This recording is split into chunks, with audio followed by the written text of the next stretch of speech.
We are a small group of professionals who are examining the backlogs of cold cases and closed cases within our files.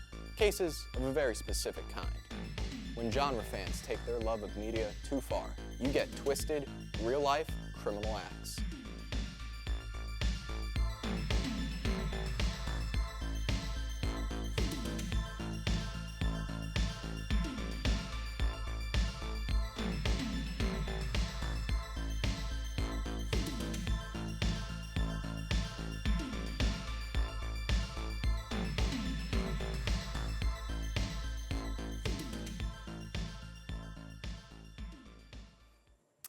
Hey, detective. Hey, detective. Jesus, Jane. What you thinking so hard about? Well, if you must know, I was thinking about sequels. Is this about Scream 6? I'm sick of Scream. Sequels are indulgent. It's possible to have too much of a good thing, don't you know? Oh, that's so boring. There's been plenty of awesome sequels. You know, like... Do not say Halloween Ends. Got Peacock for nothing. I wasn't gonna say that. Just forget about sequels. I should never have brought up in the first place. Damn, my inquisitive brain. I think I can change your mind. Friday the 13th, part 6. It's easily the best one. I mean, I was gonna see if you wanted to watch it with me. First off, no. Second off, I don't like Friday the 13th. I mean, how good can a series possibly be about some camp counselors getting murdered in the woods? Okay, say what you want about the other movies in the franchise, but keep part 6 out of it. The only interesting thing to ever come out of that series was the murder in '88. What murder? Greenfield, Massachusetts, 1988. 1988? Oh, that year was radical. Child's Play, Hellraiser 2, Killer Clowns from Outer Space, the best of the best. Jane, please, we're talking about murder here. This isn't radical at all. Sorry, it's just you change subjects really fast. A young woman was stabbed to death by a sick man who was dressed in the likeness of Jason Voorhees. What, like he thought he was Jason or something? Well, let's not jump to any conclusions. First, let's take a look at what the evidence has to say. Pamela, you're such a flirt. Sharon Gregory was found by her twin sister stabbed to death in her family home on October 24th, 1988 in Greenfield, Massachusetts. Sharon's sister was quick to inform the police of her suspicion of local 19-year-old Mark Branch. Why did she suspect him?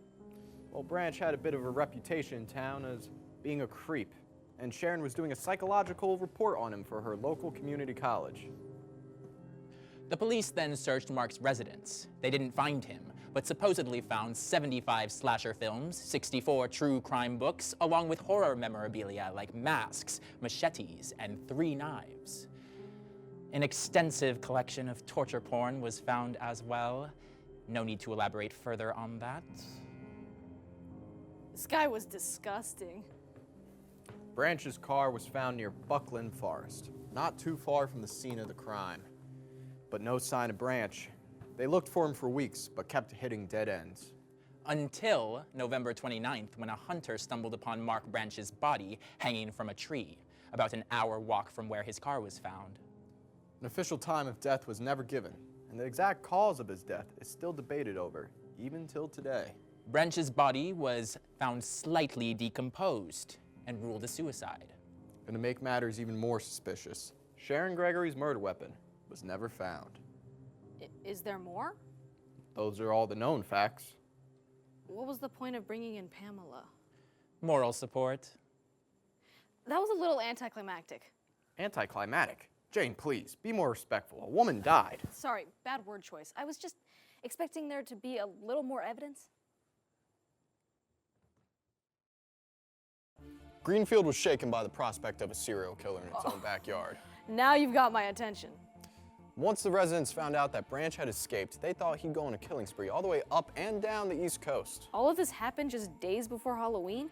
Jeez, they must have been really spooked. Indeed they were. So much so that the town council even petitioned a local theater to remove Halloween 4. Did everyone a favor with that one? They didn't stop there though.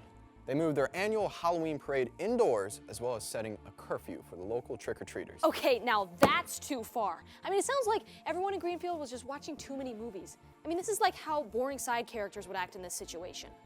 Sometimes, Jane, life is stranger than fiction. You could say that again. Gosh, I have so many questions. Why don't you have a seat? Huh?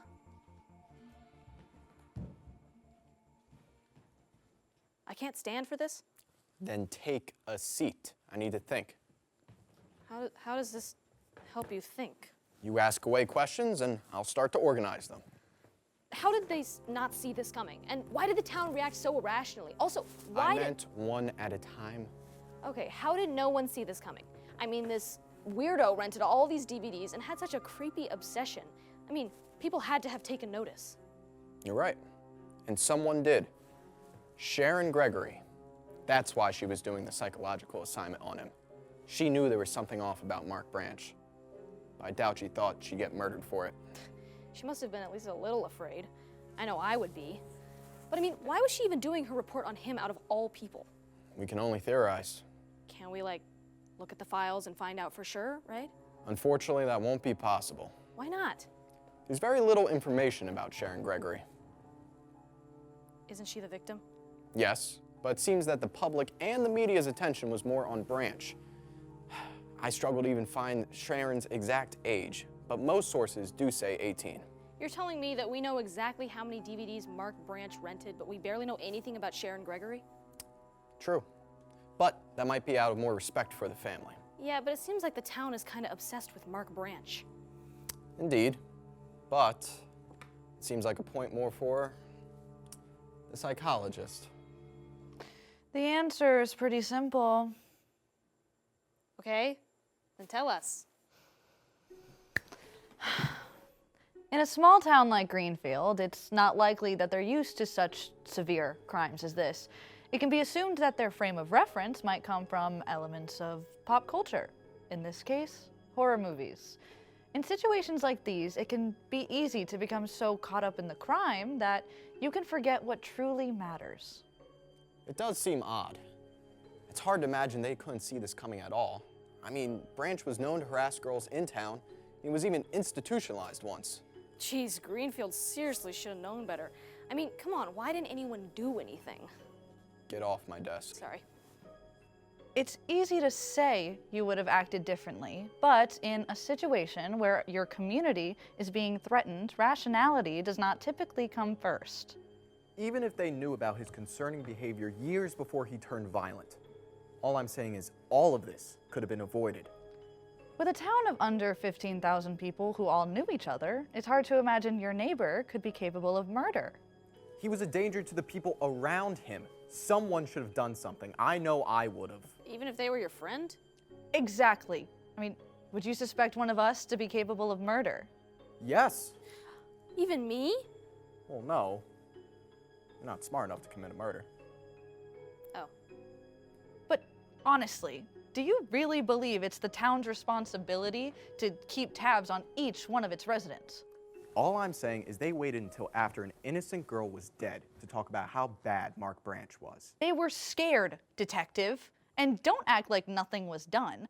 Branch underwent psychiatric care in his teenage years after being known as a creep around town. I mean, they did the best they could with the mental health knowledge available to them in the 80s. They could have done more. What more do you want? You know, it's moments like these that really bring out your lack of empathy, detective. After a horrific crime was committed in their hometown, no one knew how to react. They did what the movies told them to do when a crazed killer is on the loose on the eve of Halloween. They locked their doors and practically shut down their town. So the town thought that that was the best course of action because of horror movies? Both Branch's actions and those of the town might have been heavily influenced by horror movies. They based their actions on what they saw on screen. Yes, well, they played their parts perfectly, didn't they? Branch not only dressed as Jason Voorhees, but he consistently ordered disturbing horror movies. The local video store clerk even told news reporters that when Branch visited the store, he mentioned, quote, "the gorier, the better," end quote. Are you suggesting it was gory movies that made him violent? Of course not. As I've said before, movies don't make people into killers. I'm merely pointing out the fact that the common thread here is the influence horror films have on the mind. I've watched a lot of horror films and I haven't murdered anyone. Well, yeah, but that's because, you're a little slow on the uptake. Who says? I can be pretty swift with a knife. Maybe when you're carving a pumpkin. I'm pretty swift with a knife, too. Well, yeah, but that's your job. Sometimes. Well, Jane's the same age Mark Branch was when he murdered Sharon Gregory. Mark Branch was 13? You think I'm 13? I've known you for 2 years. Well, yeah, exactly. You were younger then. The point is, you don't know what people are capable of. The town reacted to the crime like they were in a horror film, but the truth is, films reflect a heightened reality. That sounds made up. Oh, and your film noir main character personality isn't. Well, I wouldn't say that. After all, I am the main character. Excuse me? Where's your PhD? I'm going to be a main character, too. That's not how it works. There can only be one main character, and that's me. What?